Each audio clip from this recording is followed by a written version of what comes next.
Oke, selamat datang. Hari ini kita akan ngebongkar ide-ide inti dari buku David Spinks, The Business of Belonging. Kita bakal cari tahu gimana caranya komunitas bisa jadi strategi bisnis yang paling ampuh.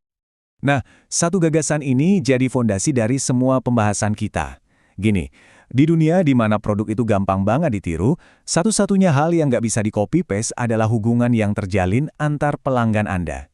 Inilah aset yang paling berharga. Oke, jadi ini dia roadmap kita. Pertama, kita bahas kenapa komunitas itu jadi keunggulan yang luar biasa. Terus, apa sih yang ngebedain komunitas sejati? Lalu kita bedah model business spaces buat ngukur nilainya. Kita lihat gimana perjalanan seorang anggota. Dan terakhir, kita intip kenapa masa depan bisnis itu soal koneksi banyak ke banyak. Jadi, kenapa sih sekarang semua perusahaan keren tiba-tiba ngomongin soal komunitas? Jawabannya simpel, karena cara main bisnis udah berubah total. Dulu ya, mungkin kalau produk kita paling canggih, kita pasti menang. Tapi sekarang, pesaing itu bisa niru fitur produk kita dalam hitungan minggu aja loh. Jadi cuma ngandelin fitur doang itu udah nggak aman lagi. Nah, pergeserannya itu kelihatan banget di sini. Bisnis model lama itu kan fokusnya nyiarin pesan ke pelanggan, lewat iklan, lewat promosi. Hubungannya transaksional. Tapi bisnis berbasis komunitas fokusnya beda. Ini soal menciptakan koneksi antar pelanggan, di mana mereka bisa saling bantu, bahkan ikut menciptakan nilai bareng-bareng. Tapi, dan ini penting banget, nggak semua kumpulan pelanggan itu bisa kita sebut komunitas. Ada perbedaan yang sangat mendasar di antara keduanya.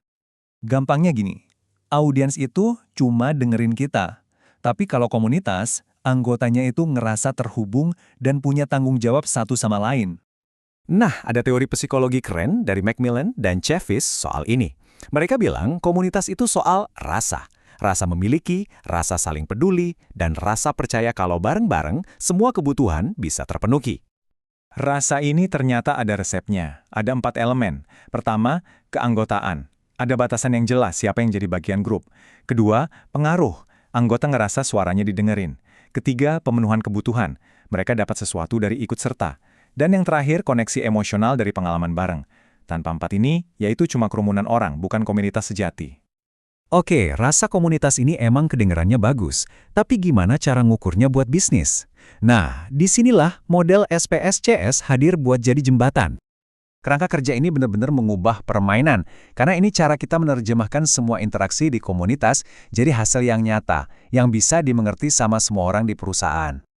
Dan ini dia intinya, setiap huruf di Spaces itu mewakili nilai bisnis.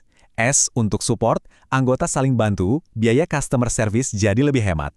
P untuk produk, kita dapat masukan berharga. A untuk acquisition, pelanggan baru datang dari mulut ke mulut. C untuk contribution, konten jadi melimpah karena dibuat bareng-bareng.